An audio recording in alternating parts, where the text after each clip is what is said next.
그래서 본의 아니게 여러분 보는 시간이 좀 늦춰져 가지고 너무 미안합니다.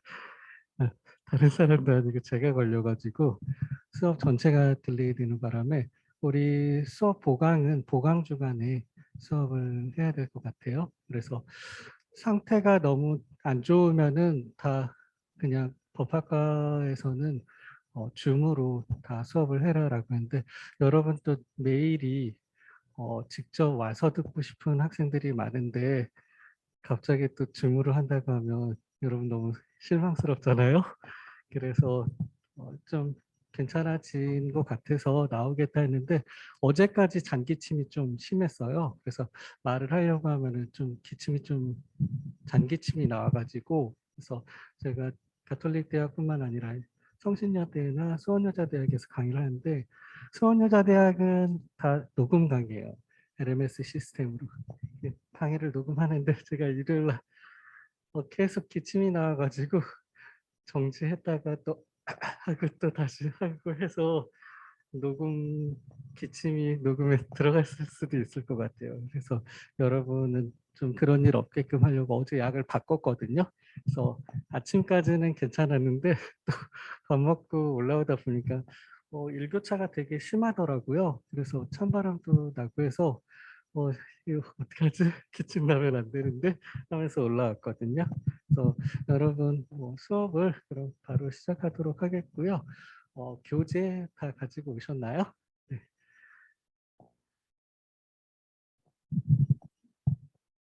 제가 제 이거 강의 영상 피드백 해보니까 너무 아래를 보고 수업을 하더라고요. 아, 네. 제가 저기 카메라를 봐야 되나 봐요. 제가 화면을 보다 보니까 그래도 학생들 눈높이에 맞게끔 이제 아이 컨택 하면서 수업을 하는데 그래도 눈을 깔아보는 것 같더라고요. 한 저쯤에 학생이 있었거든요. 8일날 수업에서. 네, 그렇습니다.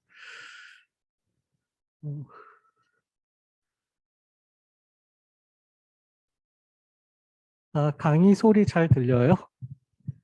지금 채팅창에 죄송하지만 혹시 강의 소리 들리나요? 라고 올리셨네요.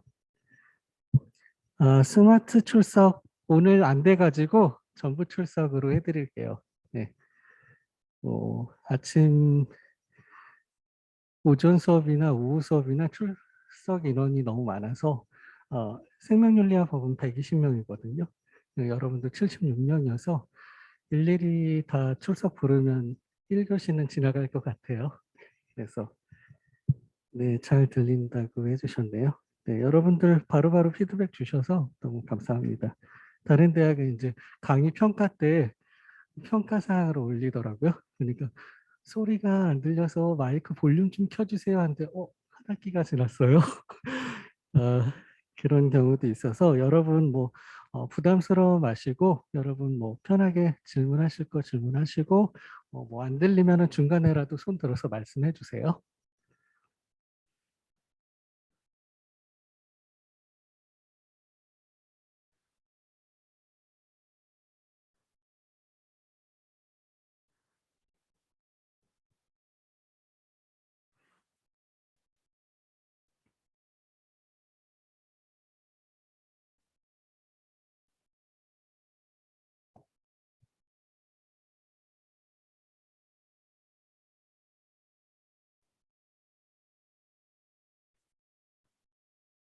손든 학생 누구죠? 뭐 질문이 있어서 손 들은 건가요? 네, 네. 줌으로 수업하는 학생이 손든 것 같은데 네. 별 의미 없는 건가요? 저 없어도 되죠? 화면에 여러 명이 나와 있어서 여러분 의료법 수업으로 여러분 만나 뵙게 됐는데요. 오전 수업하고 틀려서 법학과 학생들이 많더라고요. 한 76명 중에 40여 명 이상이 이제 법학과 학생들이어서 의료법은 형법의 한 일부거든요. 그래서 형법적인 얘기도 해야 될 텐데 여기 법학과 아닌 비법학 학생들도 있으셔서 좀 기본적인 거라 할지라도 지금 여러분 거의 3, 4학년들이 많더라고요. 옛날을 좀 되새기면서 형법 총론 시간에 이랬지라는 거를 한번 생각해 보시면 좋을 것 같습니다. 교과서 1페이지를 한번 보시면요. 네, 기초 이론에서 오늘 1교시 수업은 의료의 의의에 대해서 공부하도록 하겠습니다.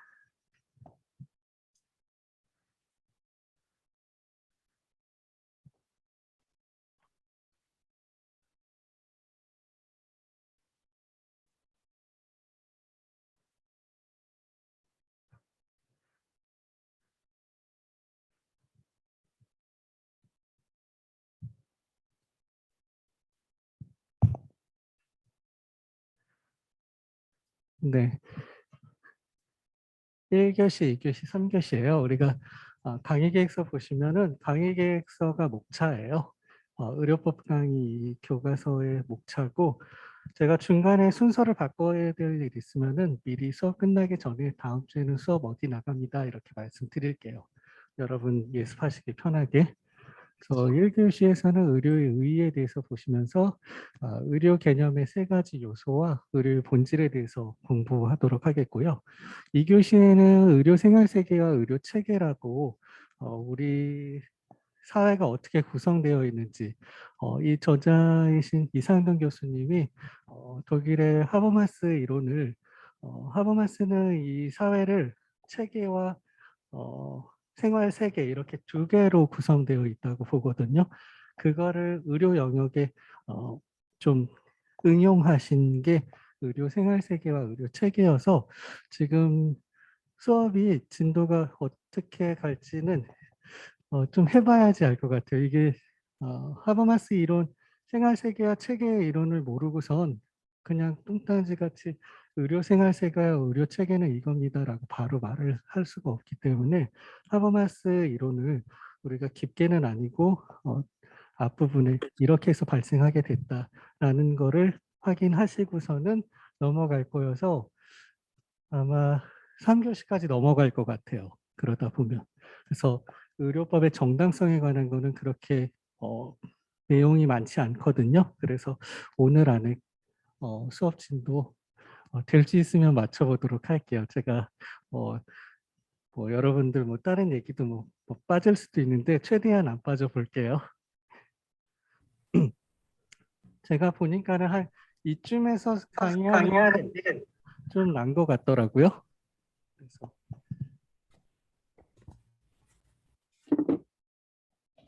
음소거를 전부 다 해야 될까요?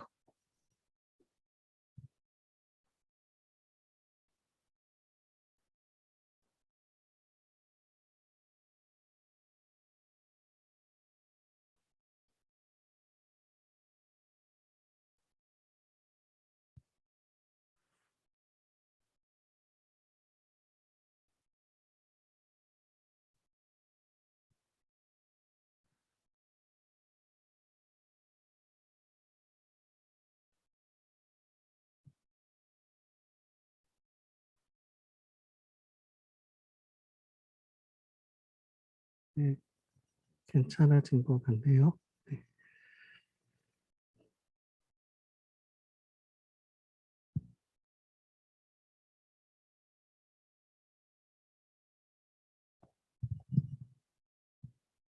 네, 그래서 의료의 의의에 대해서 한번 보도록 할게요.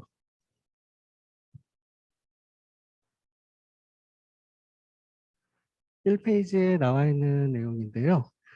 의료법은 의료와 관련된 사항을 규율하는 법규범이다라고 해서 네, 넓은 의미의 의료법, 우리 의료법 수업은 이 넓은 의미의 의료법을 얘기하는 거예요. 그리고 좁은 의미의 의료법은 지금 의료법 현행법, 지금 시행되고 있는 2021년 12월 30일 날 일부 개정된 이 의료법을 지금 사용하고 있거든요. 그래서 좁은 의미의 의료법은 의료법만을 말하는 것이고 우리 의료법 수업은 넓은 의미의 의료법, 의료와 관련된 사항을 규율하는 모든 법규범을 말하는 거예요. 그래서 여러분들 좀 생각이 나실까 해서 좁은 의미의 의료법, 넓은 의미의 의료법에서 의료법에 이거 말고도 굉장히 많거든요. 이건 대표적으로 의료법상 의료인, 의사, 치과의사, 한의사, 조산사, 간호사, 국가시험들 보거든요. 면허증 발부받으려면 그 중에서도 그 여러 과목이 있는데 의료관계 법규 과목들 이거 다 공부해야 돼요. 간호사라고 하더라도 국시 통과해야지 면허증이 나오거든요. 예전에 사법시험 같은 경우에는 재학 중에 합격하신 분들은 졸업 안 하고서는 바로 판검사 가시는 분들도 많았어요. 그래서 대학 졸업장 없이 사법고시만 합격하고서는 해도 문제가 없거든요. 근데 의료법상 의료인들은 그 대학이나 대학 그과 그 의과대학이라고 할 수 있는 뭐 간호대학이라고 할 수 있는 이 대학들을 다 졸업을 해야 돼요. 그래서 졸업 증명서가 있고 국가시험 통과해야지 보건복지부 장관이 발부하는 면허증을 받을 수 있는 거예요. 그래서 넓은 의미의 의료인들은 뭐 의료법상 이 5개 직역은 좁은 의미의 의료인이에요. 넓은 의미에는 의료기사 등에 관한 법률이 있어서 의료기사라고 하면은 두 문자로 외우거든요. 임박, 물작, 치치해서 임상병리사, 물리치료사, 방사선사, 치과위생사, 치과기공사 이렇게 5개 직역이 의료기사고요. 의료기사 등에 관한 법률을 할 때 이 등에 해당하시는 분들이 보건의료정보관리사랑 안경사예요. 그 전에 이제 의무기록사라고 병원에 의무기록을 하시는 분들이 있는데 2019년에 법이 개정되면서 명칭이 보건의료정보관리사로 바뀌었어요. 그래서 우리 책에 그게 아직 반영을 안 하셨더라고요. 네, 의료인 쪽에서 보건의료정보관리사를 그냥 의무기록사로 기록이 돼 있더라고요. 그래서 의료인들도 이런 법들은 배워요. 근데 지금 뭐 비법학인 학생들이 좀 많으셔서 우리 형법의 기본 원칙은 죄형법정주의 원칙이에요. 그래서 모든 범죄나 형벌은 법률에 명시되어 있어야 돼요. 그것도 행위시에 범죄 행위 행위시의 법률이어야 되죠. 다른 법들은 법이 개정되면 신법을 최우선적으로 적용하는데 형법만 그렇지 않아요. 형법은 행위시법이에요. 범죄 행위시법. 그래서 피고인한테 범죄자한테 불리하게 형이 가할 수 있잖아요. 그런 거를 소급해서 적용하면 안 된다라는 게 대원칙이에요. 그래서 형법은 신법 우선이 아니라 행위시법 위주예요. 그래서 이 법들을 보면 죄형법정주의 큰 원칙들이 있거든요. 뭐 법률주의, 방금 말씀드렸던 소급표 금지 원칙, 뭐 명확성의 원칙, 유추 금지 이렇게 크게 4개가 있는데요. 법률주의라고 하면은 형식적 의미의 법률이에요. 형식적 의미의 법률이라는 것은 국회를 통과한 국회 법사위원 통과해서 법으로 확정된 이게 형식적 의미의 법률인데 이런 법이어야 돼요. 그래서 의료법 다 그런 법들이죠. 근데 지금 현대 사회가 되게 복잡하죠. 의료법이라고 의료법의 모든 내용을 다 담을 수 없거든요. 그래서 헌법에서 위임 가능한 법률이 시행령과 시행규칙이에요. 시행령은 대통령령이고 이 의료법은 보건복지부 소관이거든요. 그래서 보건복지부 장관령이 시행규칙이에요. 그래서 이 법을 보시면 이 법 아래 시행령, 시행규칙이 이 3개가 한 세트예요. 그래서 그 3개의 법을 다 알아야 의료법을 다 안다고 할 수 있는 거예요. 국가시험도 보면은 20문제 나오는데 의료법 6문제 나와요. 거의 끝이죠. 그래서 공부 안 하려고 하면은 딱 보면은 2문제, 1문제, 2문제, 2문제 뭐 이렇게 배율이 돼 있거든요. 20문제니까. 의료법 하나만 해도 의료법 시행령, 시행규칙만 알아도 6문제 합격하는 거잖아요. 그래서 한 2개 법률만 더 하고 8개 이상만 맞으면 꽈락을 면하거든요. 그래서 간호대학 같은 경우에도 4학년 2학기 때 개설이 돼요. 의료관계 법규 과목이. 전공 필수 과목인데 그게 왜 그러냐면 졸업하자마자 1월 말에 시험 보거든요. 그러니까 안 까먹게 하려고 4학년 2학기 때 나올 부분만 공부하죠. 근데 저는 그렇게 공부하는 거 좀 안 좋아하거든요. 간호사로서 의사로서 기본적으로 법률에 위반되거나 면허 취소 사유라든지 결격 사유 이런 것들을 다 알아야 되는데 그런 거 모르면 의료인 돼서 뭐예요? 법 위반해서 면허 취소 사유거든요.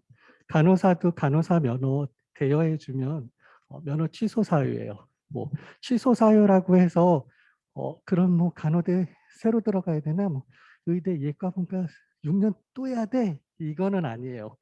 취소 사유에 따라서 1년 이내에 뭐 재발급 안 된다, 뭐 3년 이내는 2년 이내는 안 된다 이런 것들이 있거든요. 면허 대여 사유는 3년 내에는 면허증 재발부가 안 되고 보건복지부에 이제 3년 넘으면 재발급 신청하면 보건복지부 장관 명의로 다시 면허증이 발부가 돼요. 그래서 면허 대여라든지 면허 대여 어렵게 그 간호대 대학 의대 들어가서 누가 대여를 해줘? 대여해줘요. 네.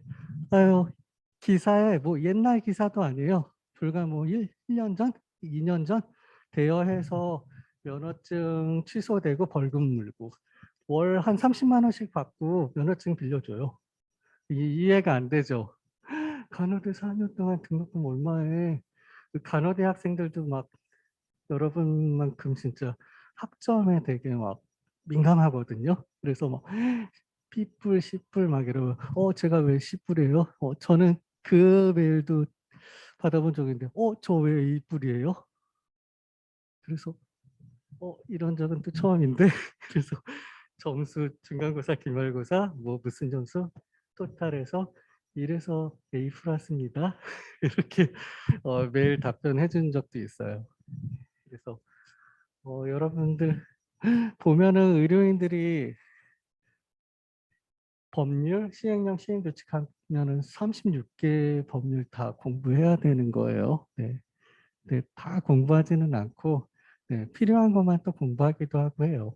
그래서 이 좁은 의미의 의료법하고 넓은 의미의 의료법 설명하기 전에 제가 이걸 말씀드리려고 했거든요. 우리 법학과 학생들은 좀 많이 반, 반갑죠. 2학년 1학기 때 배웠던 형법 총론 시간에 4학년 학생들은 그 형법 어느 교수님이죠?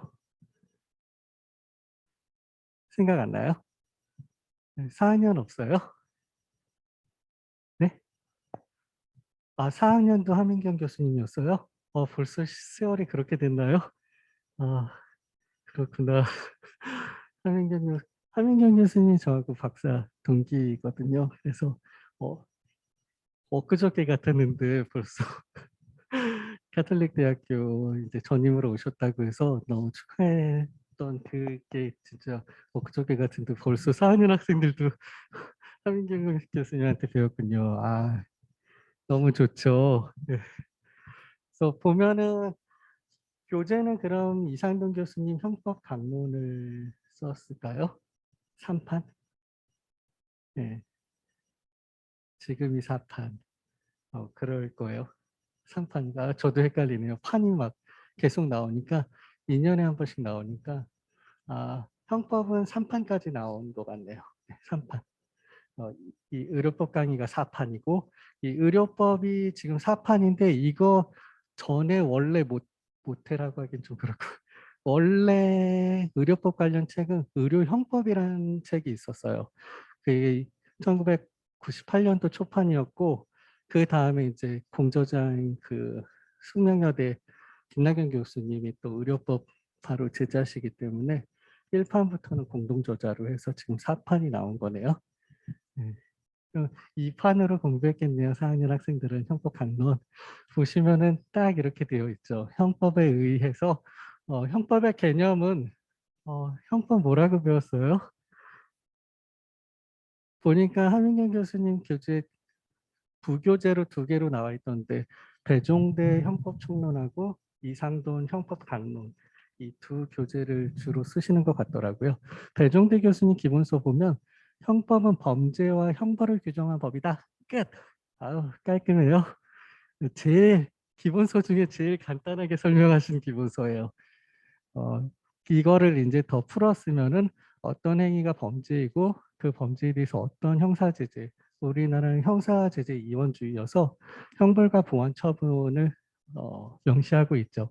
보완처분도 형법 안에 다 있어요. 보호관찰제도라든지 뭐 가석방 기간 중에 뭐 보호관찰 그 남은 형기만큼 보호관찰 할 수 있거든요. 네, 그런 것들 다 형법에 나와 있어요. 법조문을 네.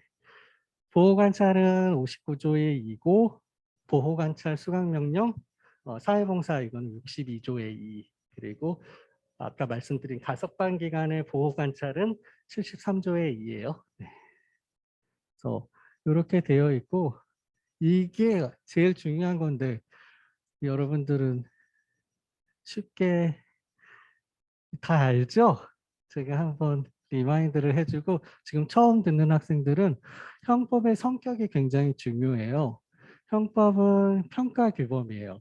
아까 말씀드린 것 같이 형법의 큰 원칙은 죄형법정주의 원칙이어서 개인의 행위에 형사제재를 부과할 것인지를 미리 법률에 판단해 놓은 결론이 법전화되어 있는 거죠. 그래서 이러한 행위는 처벌할 거야 라고 이미 평가해 놓은 거예요. 그래서 평가 규범이고 의사결정 규범이죠. 그러다 보니까 형사제재 받지 않으려면은 그 행위를 할까 말까 살인죄 있는데 해 말어 본인이 의사결정하는 거죠. 그런 처벌 규정이 있음에도 불구하고 나 처벌 받을 테니까 뭐 죽여야지 훔쳐야지 때려야지 우리 형법은 고의범이에요. 그래서 뭐 살인죄가 됐든 뭐 폭행죄가 됐든 절도죄가 됐든 우리 형법의 기본은 고의범을 처벌한다라고 해서 고의로 사람을 죽여야지 훔쳐야지 내가 내 의지로 훔치는 거예요. 그리고 때려야지 이런 고의범들을 처벌해요. 그래서 이 형법의 이 두 성격은 저는 동전의 양면이라고 말씀을 드려요. 이 양면 중에 동전 한 면만 있으면 유통할 수 있나요? 할 수 없죠. 평가 규범과 의사결정 규범은 이 동전의 양면 같은 성격을 갖고 있어서 이 두 가지가 다 있어야 법으로 처벌 가능한 거예요. 이게 이제 조금 고급스럽게라고 해야 되나? 조금 그렇게 말씀드리면 객관적, 주관적 이 두 가지 모두를 위반해야 법에 위반되는 것이다라고 말씀드릴 수 있죠. 그래서 한 면만 있으면 안 되는 그런 성격을 가지고 있어요. 그래서 이게 너무 중요한 거예요. 그래서 저도 형법, 의료법이 제가 석사는 의료법 석사고 박사는 형법 박사거든요. 그래서 형법은 뭐 그렇게 오래 공부도 하지 않았고 뭐 박사 형법 한 10년 했어요. 그래서 제가 죄형법정주의까지 공부하는데 한 8개월 정도 걸리더라고요. 네, 그래서 뭐 죄형법정주의 뭐 달인이죠, 달인. 그래서 여러분 근데 이거 그냥 한 주차에서도 그냥 넘어가는 수 있는 상황인데 이거의 중요함을 좀 많이 스킵하고 넘어가기 때문에 이거 형법의 성격 너무 중요해요. 저는 항상 주장하라는데 저는 형법 총론 강론 그 수업을 해본 적은 없거든요. 그래서 여러분한테라도 말씀드리려고요. 아, 되게 중요한 건데 여러분 안 중요한 것 같이 쳐다보네요. 그래서 아까 말씀드린 것 같이 우리 형법은 고의범을 처벌한다고 했어요. 근데 이제 예를 들어서 아주 큰 미술관에 초등학생이 가서 장난치다가 뭐 조선시대 백자를 깨뜨렸다고요. 그럼 우리 형법에서 손괴죄죠. 재물 손괴죄. 손괴죄 초등학생 처벌할 수 있을까요? 책임 무능력자 빼고선. 책임 고등학생이라고 한번 해보죠. 고등학생 실수로 깨뜨렸다. 손괴죄로 처벌 못해요. 과실범은 처벌하지 않거든요. 이 손괴죄도 고의로 남의 물건을 파손해야지 처벌받는 거고, 실수로 그렇게 도자기 깨뜨리고 한 거는 형사처벌 대상이 아니고 민사상 손해배상 청구는 가능하죠. 그래서 과실범은 처벌하지 않는다라고 하는데, 그래도 우리 형법에서 과실이라 할지라도 처벌해야지라는 게 5가지가 있어요. 그게 이제 과실치사상죄예요. 과실치사상죄는 우리 형법에서, 형법은 모든 보호법익을 보호하거든요. 개인적 법익들을. 그래서 생명을 보호하는 뭐 살인죄라든지 뭐 재산을 보호하는 뭐 여러 가지 재산 범죄들이 있죠. 그 중에서 이제 제일 중요한 게 생명이잖아요. 생명. 그래서 실수를 하더라도 사람의 생명을 죽이게 하거나 다치게 한 거는 우리가 과실이라 할지라도 처벌하겠다라는 게 있어요. 그래서 과실범은 우리 법에 과실범 처벌하겠다라는 조항이 있어야 돼요. 그래서 어, 우리 특히나 의료 영역이어서 의료 영역에서는 거의 과실범 업무 그 과실치사상죄 다음으로 제일 많은 게 교통방해죄예요. 과실교통방해죄. 차 엄청 위험하잖아요. 실수로 사람 뭐 툭 치면 사람은 죽을 수도 있어요. 그렇기 때문에 과실이라 할지라도 과실교통방해죄. 5개 있다고 말씀드렸는데 지금 말씀드린 이 과실치사상죄랑 이 과실교통방해죄가 한 80% 이상이에요. 거기다가 의료는 거의 실수로 사람을 죽게 하거나 다치게 할 수 있죠. 그리고 다 직업을 가지고 업무 중에 하는 거기 때문에 거기다 업무상 과실치사상죄가 붙는 거죠. 그래서 과실범이라 할지라도 이 2개는 처벌하고 또 과실일수죄, 실화죄. 예전에 목조 건물들이 많았기 때문에 실수로 불을 놓으면 다 없어지잖아요. 지금 뭐 올해 또 산불이 엄청 많이 나가지고 많은 가옥들이 탔는데 실수라 할지라도 뭐 담배꽁초 뭐 일부러 했으면은 더 그거지만은 모르고라도 실수로 불 내서 일대가 다 없어졌죠. 네. 과실이라 하더라도 처벌한다라는 거예요. 실화죄. 그리고 일수는 일수 돈 빌리고 이거 그 일수 아니에요. 네. 그 수가 물수자여서 물로 뭐 건물을 침범하게 하고 뭐 다 침수하게 하고 이런 거. 그 과실 일수죄를 또 처벌하고 과실 폭발물 파열죄라고 있는데 폭발물 잘못 관리하면 안 되죠. 화기도 주의해야 되고 하는데 실수 날로 안 끄고 그냥 갔네? 읍스 이럴 수는 없잖아요. 터지면은 다 날아가는 건데. 그래서 그거는 실수를 하더라도 우리가 처벌을 해라고 형법의 5가지 사항은 과실이라 하더라도 처벌을 하겠다라고 해놓은 거예요. 그래서 이거를 말씀드리려고 이제 한 거예요. 형법도 협의의 의미의 형법은 형법 전이에요. 1953년도에 제정돼서 지금 시행되고 있는 거는 2021년 12월 9일 날 형법전 일부 개정해서 지금 사용하고 있는 이 형법전. 형법전이란 이름을 가지고 있는 얘가 협의의 형법이죠. 좁은 의미의 형법. 광의의 형법, 넓은 의미의 형법은 제재가 형벌로 규정된 것은 그 이름 명칭과 상관없이 다 형법이다. 그래서 보시면은 의료법도 보시면 여러분 법조문 조회하는 거 혹시 아세요? 법학과 아닌 학생들? 옛날에는 법전들 막 다 샀거든요. 매년 막 법 개정되면 뭐 시험용 법전 35,000원짜리 또 사고 내년 되면 또 35,000원 또 사고 사시 한 6, 7년 하면은 시험용 법전만 6, 7개죠.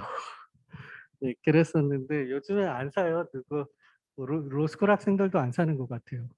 로스쿨 2차 시험 때는 시험용 법전이 법무부에서 제공되거든요.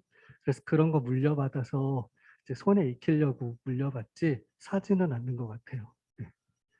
그래서 그렇게 하는데, 네. 협의회 그래서 그 법제처 국가법령정보센터라고 www.lo.go.kr 치시면은 거기에 우리나라 현행 법률들은 다 검색이 가능해요. 그래서 법명을 정확히 잘 몰라도 생각나는 것만 요런 거 의료하면은 의료 관련된 법률 다 뜨거든요. 의료하면은 아마 제가 최근에 검색한 게 응급의료에 관한 법률부터 시작해서 뭐 쭉 나오더라고요. 그리고 앞에 의료법 하면은 의료법도 지금 시행 예비 하려고 이제 기간만 기다리고 있는 게 한 3개 뜨더라고요. 근데 지금 현재 상황에서 시행되고 있는 거를 제일 먼저 보여주거든요. 그래서 여러분이 법조문을 검색하시려면은 법제처 국가법령정보센터에서 법명을 쳐서 이제 확인하시면 되고, 그게 뭐, 뭐 과실 몇 조문에 있는지 모르잖아요. 법하고 뭐 10년 가까이 해도 몇 조문인지 막 헷갈리거든요. 살인죄 말고는 형량, 아유, 뭐 법전 보면 되잖아요. 그래서 조문을 잘 안 해오는데 화면 내 검색이라는 게 있어요. 그래서 화면 내에 과실 하면은 과실범에 해당하는 법조문이 딱 빨간 글씨로 해서 딱 찾아져요. 네, 그래서 세상 너무 편하죠. 완전 너무 좋은 것 같아요. 1970년대, 80년대였어 봐. 법조문 다 외워야지. 몇 조문에 뭐 있어야 되는지 다 외워야 되잖아요. 근데 안 외워도 돼요. 컴퓨터에 딱 검색, 딱딱 화면 검색 빡, 싹 뜨죠. 너무 좋지 않아요? 저 집이 수원이어서 카톨릭 때 이제 아침에 이제 수업이 있어서 오는데 카톨릭 때 어떻게 오는지 모르죠. 저 어떻게 왔는지 몰라요. 내비가 가라는 대로 가서 150m 우측에서 어디로 빠지세요? 하면 글로 빠지고 빠지고 해서 오죠. 예전에 같았으면은 여기 오려면은 이제 지도 경기도 지도 사가지고 어디서 좌회전 먹고 다 하고 와야 돼요. 놓치면 큰일 나는 거죠. 놓치 이정표 딱 보니까는 목포도 가더라고요. 저 목포 갈 뻔했어요. 네, 여러분 잘 찾아와서 다행이에요. 아, 왜 안 웃겨요? 네, 미안해요. 이- 이런 농담은 안 할게요. 그래서 의료법도 여러분이 딱 찾아보시면 그 의료법은 이제 제1조부터 모든 법이 1조는 목적이죠. 우리가 이 법 왜 만들었다. 2조는 정의 규정이에요. 그래서 의료법에서 필요한 사항들을 개념 정의를 2조에서 다 하고 거의 개별법들이 그렇게 돼 있는 것 같아요. 그리고 쭉 내려가면은 한 제9장의 벌칙 조항인데 이제 벌칙 조항에서부터 이제 면허 없는 사람이 의료기관 개설해서 뭐 하면은 제일 세요. 뭐 그 형량 뭐 얼마다 이렇게 벌칙 조항이 있는데 이 형사 제재가 형벌로 규정된 거는 명칭과 상관없이 넓은 의미의 형법인 거죠. 그래서 의료법도 형법이고 뭐 다 형법이에요. 다 형법이 할 거야 이런 거죠. 예, 그래서 광의의 의미의 형법 다 웬만하면 다 형법으로 포섭할 수 있는 거예요. 그래서 이렇게 하다 보니까 어, 형법에도 상해죄가 있죠. 근데 이제 의료법에도 이제 같은 조문들이 이제 처벌 조항들이 겹칠 수 있는데 이럴 때 형법을 적용하는 게 아니라 특별법 우선의 원칙에 의해서 의료법을 먼저 적용하는 거예요. 그래서 형법에서도 요즘 추세가 형법 갑칙으로 거의 처벌받는 경우는 한 30% 이하인 것 같아요. 범죄 추이를 보면 한 70에서 70% 이상이 특별법으로 처벌을 받고 고유한 형법 갑칙 가지고 처벌받는 건 30%안 되는 걸로 알고 있어요.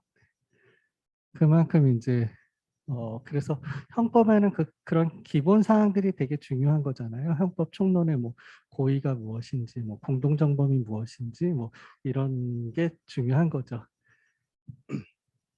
그래서 이 형법에 유형되어 있는데요.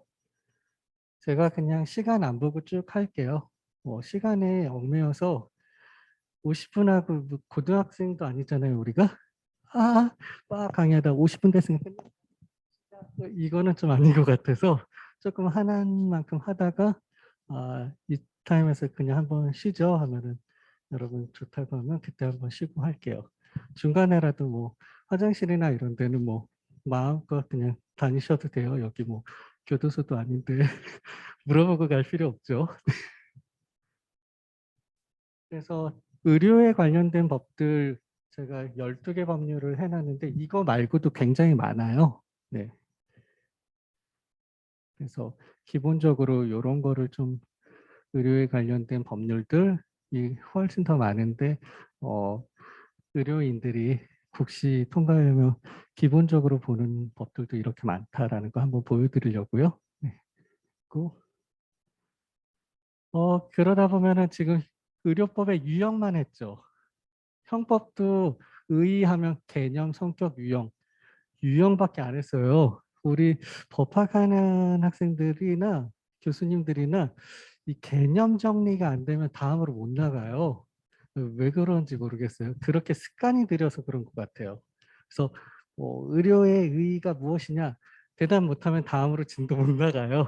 그래서 의료가 무엇인지 한번 보기는 해야 될 것 같아요. 제가 마스크 끼고 하니까는 마스크가 계속 말할 때마다 내려가서 어, 여러분 미안해요. 계속 제가 마스크를 올려야 돼가지고 제가 모니터링 하는데 아주 꼴보기 싫더라고요. 제가 봐도 그러는데 아주 여러분 최대한 다음에는 그냥 테이프 붙일까요? 아예 안 내려가게? 괜찮아요?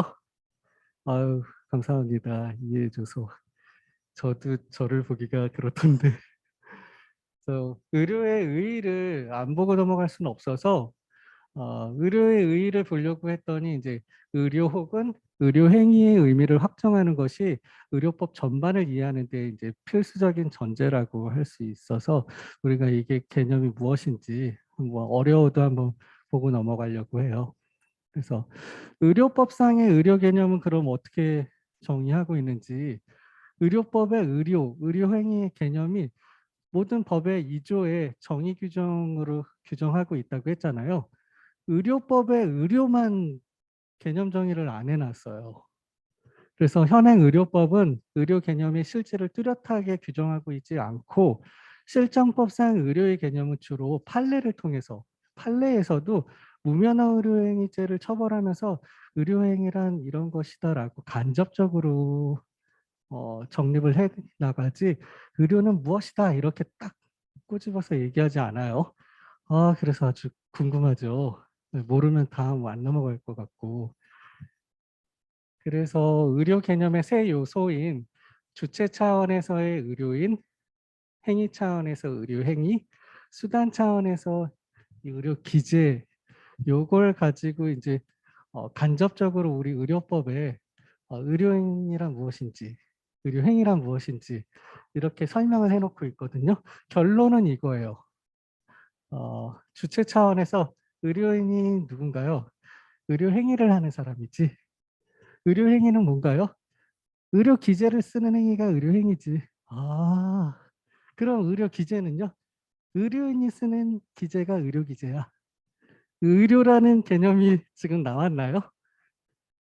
서로 이거 뭐 폭탄 돌리기 하는 것 같이 자기네가 의료 얘기는 안 하고 의료 행위를 하는 사람이 의료인이죠. 뭐 폭탄 돌리기 하면서 뭐 코미디 빅리그도 아니고 서로 의료 얘기 안 하고 있죠. 이런 순환 논리적 구조를 갖고 있어요. 지금 제가 화살표 방향이 이렇게 돼 있는데 이렇게로 좀 바꿔 주실래요? 네.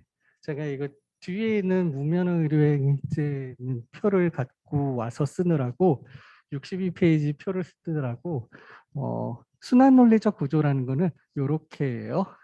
이렇게 화살표 지금 반대 방향으로. 네. 그래서 이런 논리 구조로 되어 있어요. 그래서 의료인은 의료행위를 하는 자다라는 거는 의료법 21조, 27조 1항에 나와 있는데 법조문 한번 보시면요.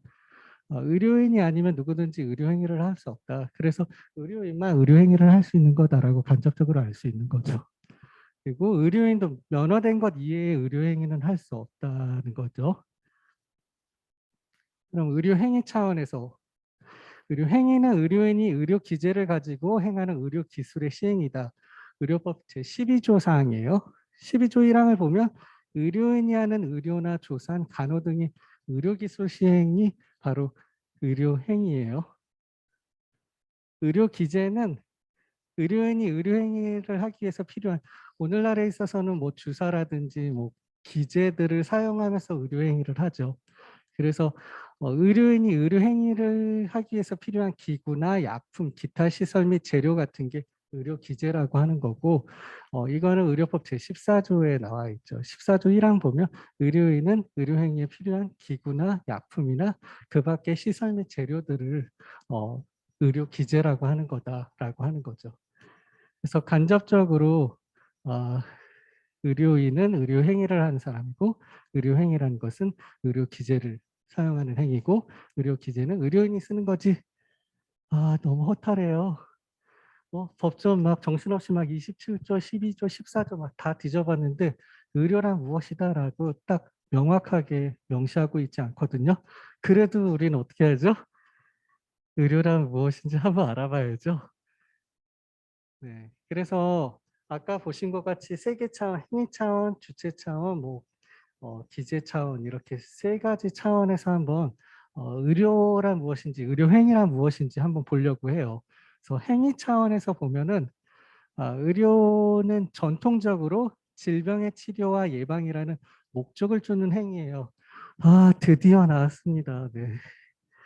드디어 이 의료 행위 개념에서 의료 개념이 무엇인지 질병의 치료와 예방을 하는 그런 행위구나. 네, 드디어 나왔어요. 그래서 이제 다음을 공부할 수 있을 것 같아요. 네, 여러분도 그렇죠?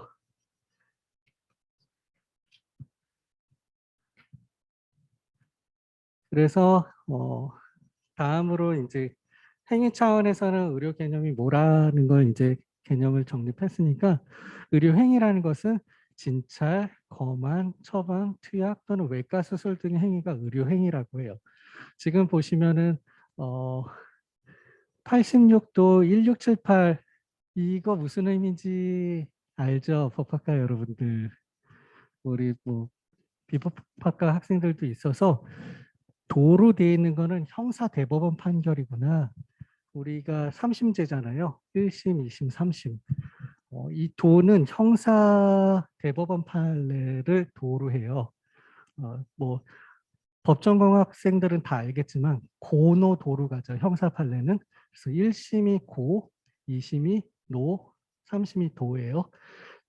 어, 형사 얘기했으니까 민사까지는 알아야 될 것 같아요. 민사는 가나다예요.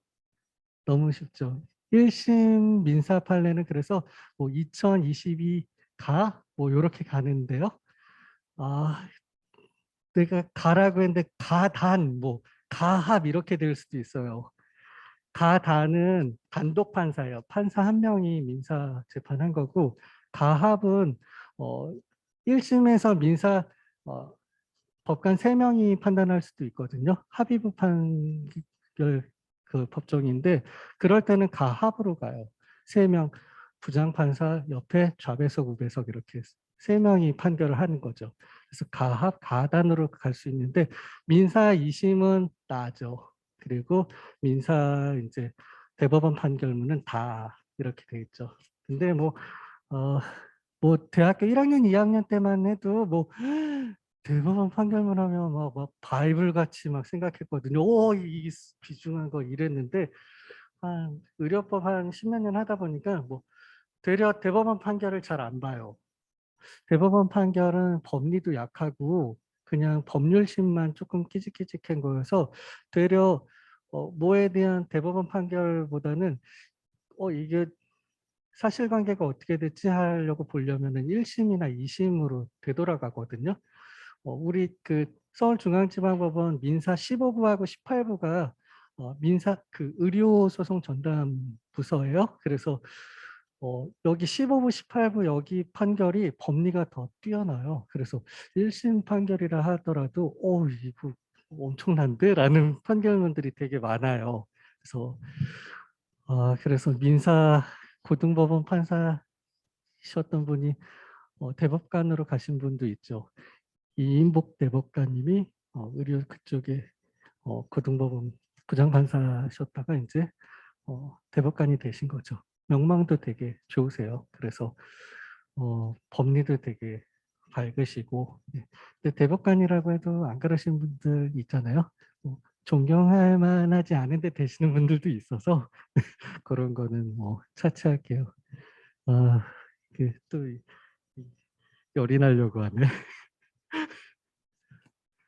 그래서 이 대법원 형사 판례에서 정립한 개념이에요. 의료 행위에 대한 개념이 이 판결문에 나와 있는, 그래서 판결문을 통해서 우리가 의료 행위가 무엇인지 확인을 할 수 있는 거고요.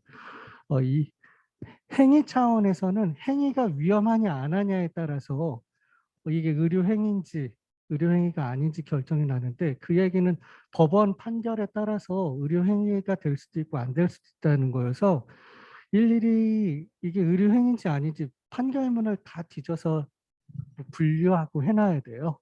그래서 여러분 뭐 귀찮겠지만 나중에 뭐 우리 법학과나 뭐 비법학과여도 졸업해서 로스쿨 가서 의료소송 변호사를 해야지 하면은 이 의료 행위에 해당하는지 다 뭐 또 좋은 책들이 나오겠죠.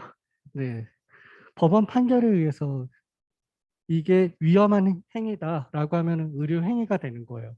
그래서 사람의 생명이나 신체 또는 공중위생에 위해를 발생할 수 있는 이라는 이 위험성 요소로 의료 행위인지 판단 여부를 결정하는데, 결론은 법원의 판사가 의료 행위 여부를 결정 짓는다는 거죠. 그래서 이게 의료 행위야? 막 억울할 수 있죠. 뭐 억울하면 판사 되던가 이럴 수는 없잖아요. 네, 그래서 2심 가고 3심 갔는데 3심에서 하나도 보지를 않은 거였구나.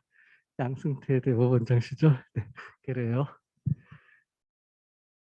그래서 이 행위 차원에서는 이 행위의 위험성이 의료 행위 여부를 판단하는 거고, 다음으로는 이제 수단 차원이에요.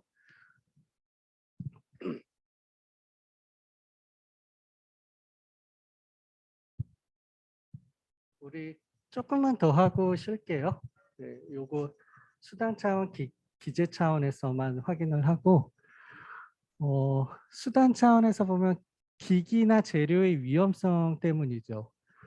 다 위험성이에요. 기기나 재료가 위험하면 그 행위에 사용되는 기기나 재료의 위험성도 그 행위의 의료 행위 여부를 결정짓는 잣대로 등장한다라고 되어 있어요. 여러분한테 또 저희 또 이런 걸 발표해야 되나? 얼굴에 이거 뭐 보여요? 마스크 껴서 잘 안 보이나? 레이저 시술한 거예요. 제가 뭐 이거 뭘 하려고 한 게 아니라 색이 좀 변했는데 뭐 색 변해가지고는 뭐 전 뭘 하진 않거든요.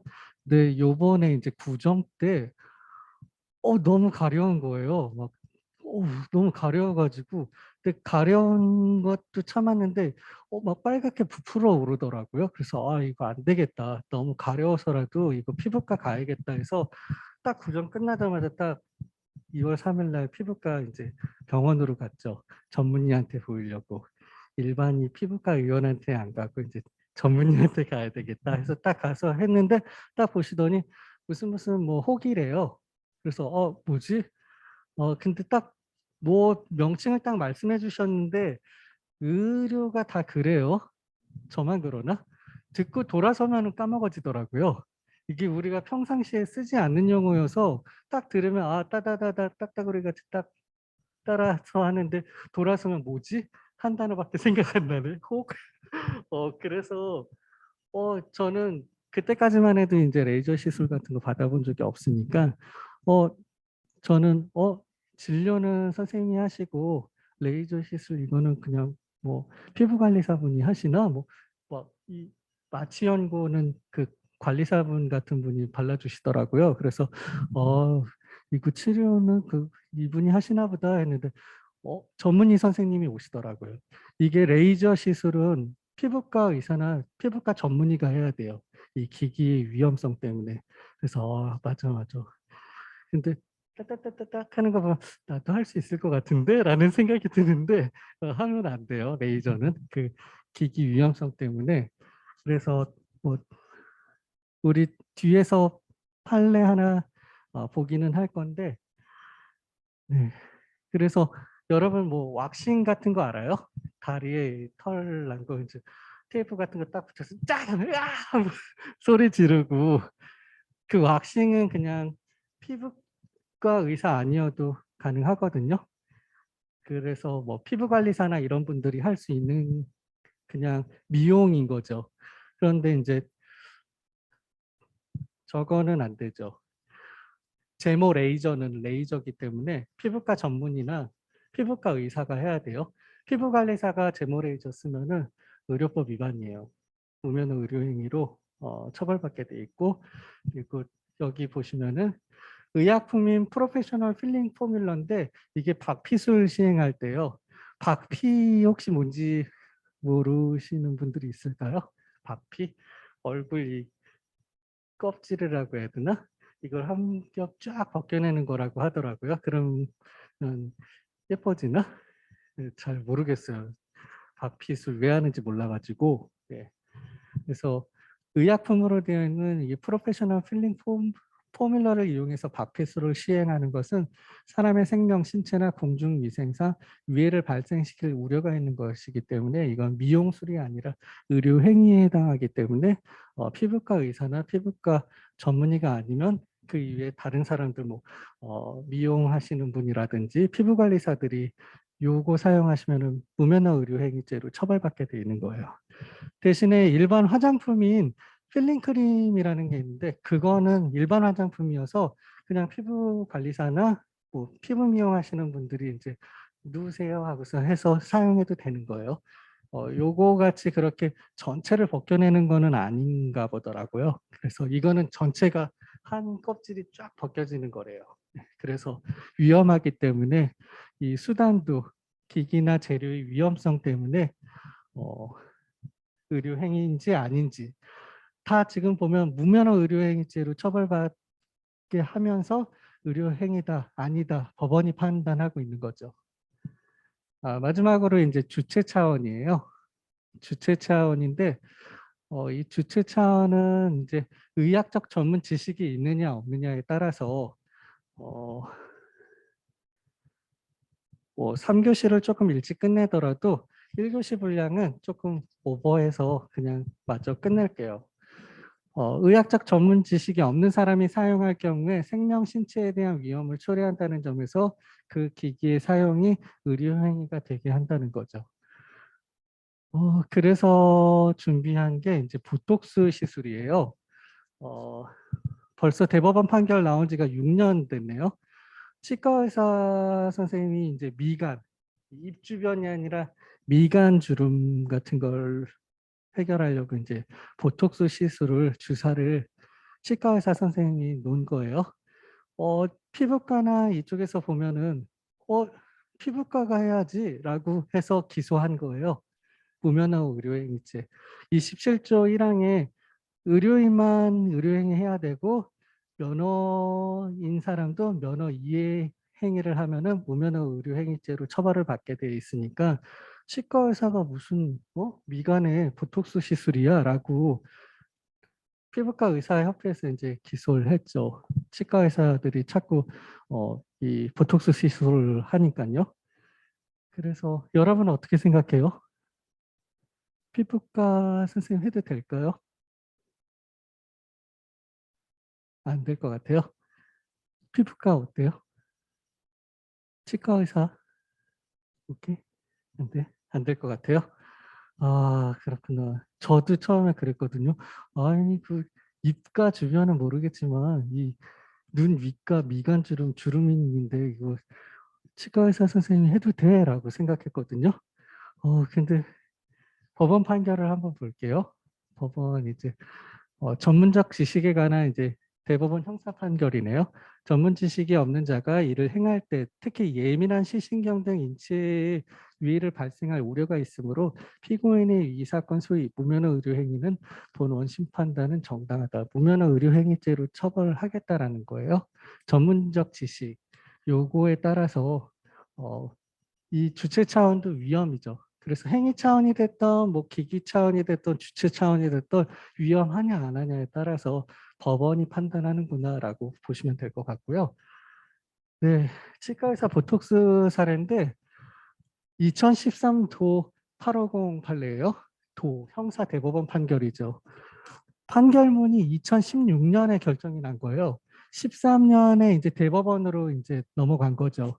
그게 이제 해당 연도인데 판결이 16년에 났으니까 심의하는데 3년이나 걸렸어요. 뭐 이렇게 오래 걸려? 의료는 근데 항상 그래요.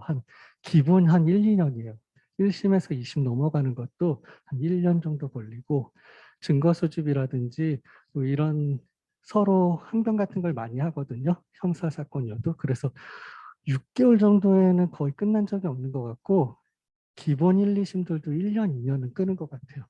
이 치과의사 보톡스 사례는 치과 영역과 지금 피부과 영역의 영역상에도 해당돼서 이게 쉽게 판단할 사항이 아니었어요. 그래서 3년이나 걸렸는데 사실관계를 한번 볼게요. 피고인은 서울 강남 이타워에 있는 치과였네요. 이타워 3층에 있는 F치과병원을 운영하는 치과 의사로서 면허된 것 이외의 의료 행위를 하여서는 아니됨에도 불구하고 2011년 10월 7일 위 병원에서 G 환자에게 보톡스 시술법을 이용한 눈가와 미간의 주름 치료를 그리고 H 환자에게 보톡스 시술법을 이용한 미간의 주름을 치료를 함으로써 면허된 것 이외의 의료 행위를 하였다고 해서 의료법 위반으로 기소된 사안이에요. 그래서 치과의사 영역을 벗어난 면허된 것 의외의 의료 행위를 한 것이다라고 해서 피부과에서 이제 기소한 거죠. 우리 건데 그런 거예요. 미간주름 혹시 모를까봐 제가 준비했어요. 여기에요, 여기 보톡스 딱 주사하면 여기 피 자국 막 나거든요. 네. 그래서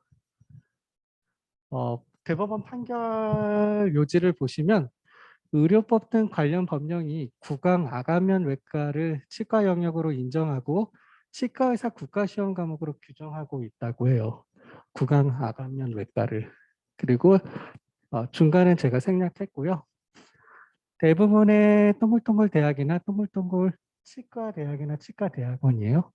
보톡스 시술에 대해서 교육을 하고 있고 그리고 치과 의료 현장에서 보톡스 시술이 활용되고 있으며 시술 부위가 안면부라도 치과 대학이나 치과 대학원에서는 치아, 혀, 턱, 침샘, 안면의 상당 부분을 형성하는 저작 근육과 이에 관련된 주위 조직 등 아간면에 대한 진단 및 처치에 관하여 중점적으로 교육을 하고 있으므로 보톡스 시술이 의사만의 업무 영역에 전속하는 것이라고 단정할 수 없는 점 등을 종합하면 환자의 안면 부인 눈가와 미간의 보톡스를 시술한 피고인의 행위가 치과 의사에게 면허된 것 이외의 행위라고 볼 수 없다. 그래서 치과 의사 면허 이외의 영역으로 볼 수 없어서 의료 행위 한 거지만 치과 의사도 할 수 있다라고 판결 내린 거죠. 그래서 이 판결이 나오자마자 저도 아시는 치과 원장님 계시는데 이제 한번 인사드리러 갔더니 이미 레이저 기계랑 다 사셨어요. 오, 그래가지고 저도 지금은 여기 안 보이거든요. 제가 여기 제가 습관이 막 가만히 있으면 막 머리 같은데 딱쟁이 있으면 막 딱쟁이 막 뛰어가지고 피 나고 막 또 닦고 또 생기면 또 막 그런 습관이 있거든요. 근데 여기에 뭐가 났는데 계속 뜯다 보니까 이게 점점 커지더라고요. 그래서 뭐 여기 막 알갱이만한 게 있었어요. 그래서 레이저 기계 사셨다네. 원장님 이거 돼요? 이랬더니 누워 이러시더라고요. 그래서 딱 했는데 없어졌어요. 하나도 흉도 안 생겼거든요. 그래서 할 줄 아네. 하실 줄 아네. 이렇게 된 거예요. 그래서 보톡스 놔줄까 이러시더라고요. 그래서 그건 아니고요. 그리고서는 사양하고 오기는 했는데 다 하기는 하시더라고요. 그래서 이 환자 치과 내원한 환자분이신데 길 가다가 직각으로 팍 넘어지셨대요. 그래서 계단 있는 데서 걸려 가지고 직각으로 넘어지면서 지금 코 인중이랑 입술이랑 이빨이 부러지진 않고 이빨이 뒤로 함몰돼서 삐뚤어진 거예요. 그래서 이 환자분이 내원하신 거죠. 그래서 레이저 사셨다고 했잖아요. 네, 레이저 기기예요. 그래서 레이저 치료하고 여기 위에 입술도 이렇게 부으신 거고, 네, 코랑 인중이랑도 다 완전 쓸리신 거죠. 그래서 이빨도 치료를 하고 레이저로 인중 부분 다 치료를 하고, 네, 이빨 앞니빨 부분도 이제 교정으로 일자를 딱 만들으신 거고, 네, 이렇게 치료 완료하셔서 일주일 뒤에 네, 이렇게 쫙 다 나시고 입 안도 이렇게 다 나신 거래요. 네, 그래서 아가면 외과 제가 지금 제일 약한 사진 보여드린 거예요. 그 치과 내원 환자 중에서도 교통사고로 인해 가지고 이빨 다 나가고 앞면이 다 나가신 분들도 치과 오셔서 치료를 받으시고 하신다고 해요. 그래서 그건 제가 봐도 좀 너무 혐오스럽더라고요. 그래서 여러분한테는 제일 약한 거 인중 찰과상 요걸로 보여드린 거여서 치과에서도 이렇게 할 수 있구나. 그래서 하실 수 있네 한 거예요. 그래서 저도 이것도 팍 깨끗하게 없어지고 해서 신뢰도 급상승. 처음엔 저도 치과에서 보톡스 안 될 것 같은데 아유 뭐야 대법원 이랬거든요. 근데 할 수도 있구나라고 해서 조금 생각이 바뀌기는 했는데 여러분은 어떨지는 모르겠어요. 저한테 이거 수업 한번 들었다고 나의 견해도 바로 바꿔야죠. 뭐 이렇지 않을 수도 있어서 법원 판결문들을 조금 더 훑어보시고 읽어보시면 좋을 것 같아요. 여러분 원하시면 대법원 원본 판례를 올려드릴게요. 네. 그래도 되는 건가? 되는 거죠? 법원 판결문은 저작권이 누구한테 있지 않거든요. 그래서 법원에 신청하면 보내줘요. PDF 파일로 1,000원이 한 사건당 1,000원이거든요. 그래서 중요한 판결은 저는 그래서 법원에 신청해서 원본 파일을 하거든요. 예전에 로엠비가 되게 잘 돼 있어서 로엠비로 이제 쟁점 사항하고 판결 요지를 빨리 읽고 넘어갔는데 사장님 바뀌어서 그런지 요점 정리가 제대로 중요한 데를 안 해놓고 요즘에 좀 그렇더라고요. 그래서 로엠비 이용을 그렇게 검색만 하지 이거 필요한 거다라고 하면은 중요 판례는 그냥 법원에 신청해요. 그래서 한 일주일 정도 걸리긴 하거든요. 지방법원 같은 경우에는 사건이 많이 없어서 이렇게 신청하는 사람 많이 없어서 2, 3일이면 되는데 서울중앙지방법원 뭐 15부, 18부 이런 쪽은 기록 받으려면 1주에서 길면 2주 정도 걸려요. 네, 중요한 판결문들은 저는 다 원본으로 갖고 있어서 여러분도 필요하면 제가 올려드릴게요. 네. 그래서 그렇게 보는 게 좋을 것 같아요. 그래서 의료의 본질은 이제 이번 시간에 이제 치료적 대화다라고 하는데 어, 치료를 목적으로 하는 의사와 환자와의 만남이죠. 뒤에 시간에 보실 생활관계라는 게 의사와 환자가 만나는 장소를 그냥 생활관계라고 하는 거예요. 쉽게 얘기하면. 그래서 의사 환자가 만나서 최상의 진료를 하려면 의사는 최선을 다해서 환자를 치료를 해야 되겠죠. 그러기 위해서 환자는 자신이 가지고 있는 정보나 뭐 기저질환 뭐 이런 거 충분히 얘기하고 대화를 해야 된다는 거죠. 그래서 이상적인 관계는 의사와 환자 상호 이해에 지향된 의사소통과 상호작용의 관계, 즉 치료를 향한 대화적 의사소통과 상호작용을 의미하는 치료적 대화의 관계다. 그래서 예전에 막 의사 선생님들 되게 권위적이신 분들은 뭐, 뭐 말을 못하게 해요. 뭐좀 어디가 아프다고 말을 해야 돼. 됐어, 됐어. 처방 좀 끝. 오씨, 뭐야? 저 그게 아니고, 얘기하지 마. 그래서 옛날에 그런 판결문도 있었죠. 어, 연탄가스 중독으로 이제 병원에 치료 갔는데 말씀을 안 하시는 거예요. 병원에 왜 왔고 어떤 치료를 했는지. 그래서 이 환자분 집에 가서 또 연탄가스 마시고 또 그 아예 사망하신 사건이에요. 그래서 요즘에는 설명 의무가 되게 중요시 돼 있는데 옛날만 해도 뭐 의사 선생님들 뭐 되게 권위적이고 설명도 안 해주고 말도 막 안 해주던 시대에는 심한 경우에 그렇게 연탄가스 맞고 재차 맞고 사망하시는 사건들도 있었어요 예전에. 근데 요즘에도 그러신 분들이 있나요? 그러면은 막 맘카페에 막 올라가지 않나? 예. 소문 한 번 나면은 문 닫아야 되잖아요. 그래서 네, 조금 시간이 길어졌는데 우리 한 10분만 쉬고 다시 수업 시작할게요.